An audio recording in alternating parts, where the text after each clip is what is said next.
তোমরা সবাই আশা করছি ভালো আছো, সুস্থ আছো। আমি কিন্তু বেশ ভালো আছি। তো দেখো চা করে দিয়েছি, এবার চাটা দিয়ে দিচ্ছি। তো আজকে ব্লগটা আমি এখান থেকেই শুরু করছি। এখন বাজে হচ্ছে 10:30। আমি ব্লগটা এখান থেকে শুরু করছি। তোমরা ব্লগটা দেখতে থাকো, আশা করছি দেখো চাটা ভালো হয়ে গেছে। আগে একটু চা আর বিস্কিট খেয়ে নিই, তারপরে ব্রেকফাস্টে কী করবো সেটা ভাববো। এখন ব্রেকফাস্ট কী করবো এখন ভাবিনি। তো আগে চা বিস্কিটটা খেয়ে নিই, তারপর চলো পরে আমার কথা বলছি।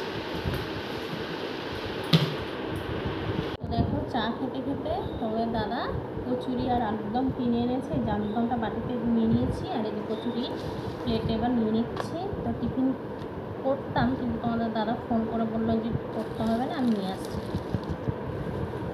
কচুরি আর আলুর দম, আর এখানে হচ্ছে রসগোল্লা। এই দেখো, তো এই দিয়ে সকালের ব্রেকফাস্টটা হয়ে যাবে।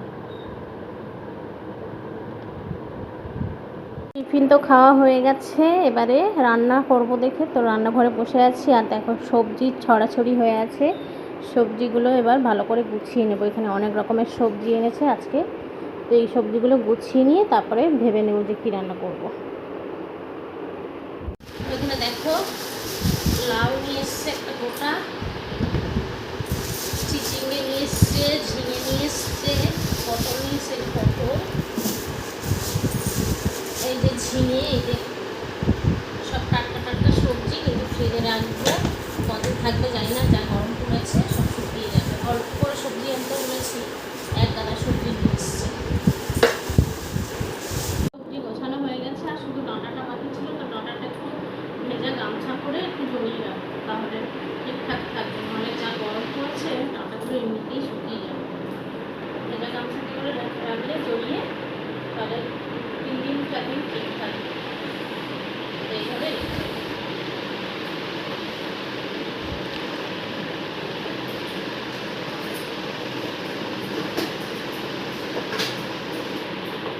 আজকে দুপুরবেলা রান্না হবে হচ্ছে উচ্ছে কুমড়ো ভাজা। এখানে উচ্ছে আর কুমড়ো কেটে নিয়েছি। এখানে আছে হচ্ছে তেলাপিয়া মাছ, নুন হলুদটা মাখাবো। নুন হলুদটা দেওয়া হয়ে গেছে মাছের মধ্যে, মাছটা ধুয়ে নিয়েছি, নিয়ে নুন হলুদটা দিয়ে দিয়েছি, শুধু মাখিয়ে নেব। এখানে তেলাপিয়া মাছ দিয়ে সর্ষে বাটা দিয়ে করব। এখানে এই যে সর্ষে বেটে রেখে দিয়েছি, সর্ষে আর কাঁচা লঙ্কা বাটা হয়ে গেছে। এখানে টমেটো কেটে রেখে দিয়েছি। তো অনেকটা কাজ এগিয়ে গেছে। আর এদিকে দেখো ভাতও হয়ে গেছে। তো ভাতের মাঠটা গেলে নেব, নিয়ে আমি আগে উচ্ছে কুমড়োটা ভাজা বসিয়ে দেবো। দেখো উচ্ছে কুমড়ো ভাজা হয়ে গেছে, এবারে নামিয়ে নেব, নিয়ে আমি মাছের ঝোলটা বসাবো। তো এইভাবে উচ্ছে কুমড়োটা ভাজা করলে না ভালো লাগে খেতে। অনেকে তো উচ্ছে তেঁতোর জন্য খেতে চায় না, তো এরকম কুমড়ো একটু দিয়ে দিলে একটু মিষ্টি মিষ্টিও লাগবে, খেতেও ভালো লাগবে। তো এইভাবেই আজকে একটু ভাজা করলাম উচ্ছে আর কুমড়ো। তোমরাও এইভাবে ভাজা করে খেতে পারো। মাছ ভাজা হয়ে গেছে, উচ্ছে কুমড়ো ভাজার পরে মাছটা ভেজে নিলাম ভালো করে। এবারে মাছের ঝালটা বসাবো। মাছের ঝোলটা বসিয়ে দিয়েছি, এবার একটু ঢাকনাটা খুলে একটু ধনে পাতা কুচি ছড়িয়ে দেব। তারপরে কিছুক্ষণ ফোটার পরে নামিয়ে নেব। সর্ষে পাতা দিয়ে তেলাপিয়া মাছ কিন্তু খেতে খুব ভালো লাগে, জানো তো, একটু অন্যরকম টেস্ট লাগে। এবার দেখো আমি চাটনিটাও বসিয়ে দিয়েছি। একটু 5 ফোড়ন, একটু শুকনো লঙ্কা ফোড়ন দিয়ে আমটা দিয়ে দিয়েছি, দিয়ে একটু নুন হলুদ দিয়ে আমটা আমি একটু কষিয়ে নিচ্ছি। কষানো প্রায় হয়ে গেছে, এবার আমি জল দিয়ে দেবো পরিমাণ মতো। তারপর আমটা সেদ্ধ হয়ে গেলে চিনি দিয়ে দিলেই হয়ে যাবে চাটনিটা। তো সবকটা রান্নাই একটু একটু করে তোমরা দেখিয়ে দিয়েছি। তো চলো একটা জল দিয়ে দিই। দেখো এবার জলটা দিয়ে দিচ্ছি, আর জল দেব না। এবারে আমটা ভালো করে সিদ্ধ হয়ে যায়, ঢাকা দিয়ে দেব।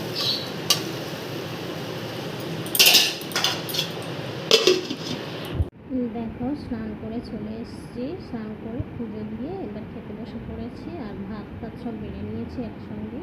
তো বলে দিই আমি কী রান্না হয়েছে, তোমাদের একটু একটু করে সব দেখিয়েছিলাম, তাও একটু বলে দিই।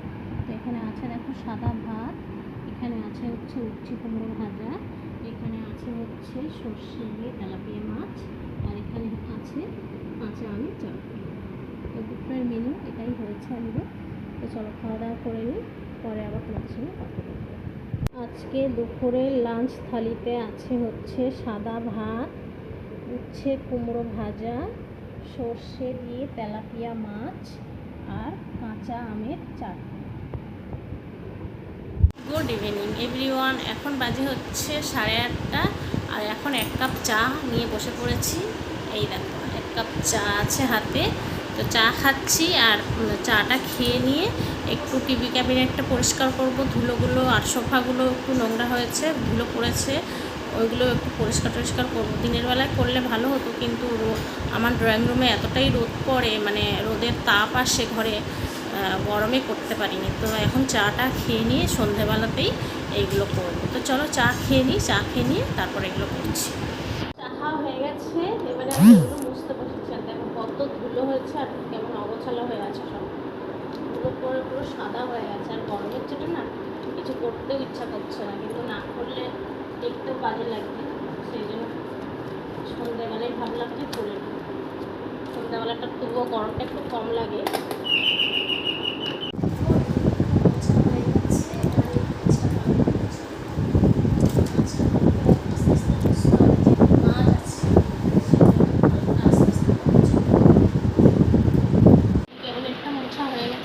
সোফাটা ভালো করে মুছে নিচ্ছি।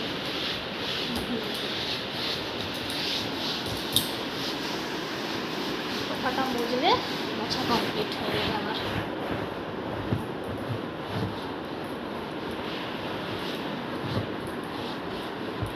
খুব ধুলো পড়ে গেছে, একদম ডিপ কালার, তো ধুলোগুলো খুব বোঝা যায় ধুলো পড়লে।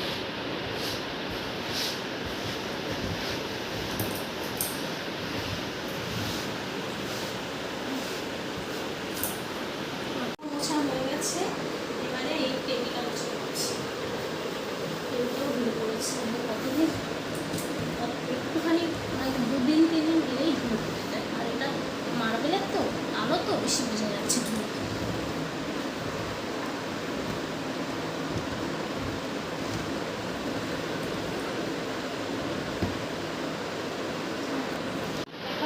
টেবিলটাও মোছা হয়ে গেছে। আর আমার একটা গাছ ছিল, একটা কাপড়ের মধ্যে বসানো, এই গাছটা টেবিলের মধ্যে বসিয়ে দিয়েছি। কেমন লাগছে কমেন্ট করে জানিয়ে। তো দেখো তখন তোমাদের দেখাচ্ছিলাম যে আমি টিভি ক্যাবিনেটটা পরিষ্কার করছিলাম, সোফাটা পরিষ্কার করছিলাম, মানে ধুলোগুলো পরিষ্কার করেছি। করে নিয়ে তারপরে রাতের ডিনারটাও করে নিয়েছি। আর এখন বেডরুমে চলে এসেছি শোয়ার জন্য। আর রাতের ডিনারে কি খেলাম সেটা দেখালাম না, কেননা দুপুরবেলা যেইগুলো রান্না হয়েছিল তো ওইগুলোই ডিনারে খাওয়া হয়েছে, তো সেই জন্যই আর দেখালাম না তোমাদেরকে। তাই আজকে ভিডিওটা আমি এখানেই শেষ করে দিচ্ছি, আর বেশি বড় করছি না। আজকে ভিডিওটা এখানেই শেষ করছি। যদি এই ভিডিওটা তোমাদের কারোর ভালো লাগে তাহলে অবশ্যই একটা লাইক করে দেবে তোমরা, কমেন্ট করবে, শেয়ার করবে। আর যারা যারা আমার চ্যানেলটা এখনও সাবস্ক্রাইব করোনি প্লিজ তারা সাবস্ক্রাইব করে দেবে। সবাই ভালো থাকবে, সুস্থ থাকবে, সাবধানে থাকবে। আবার দেখা হবে নতুন একটা ভিডিওতে। চলো টাটা, গুড নাইট।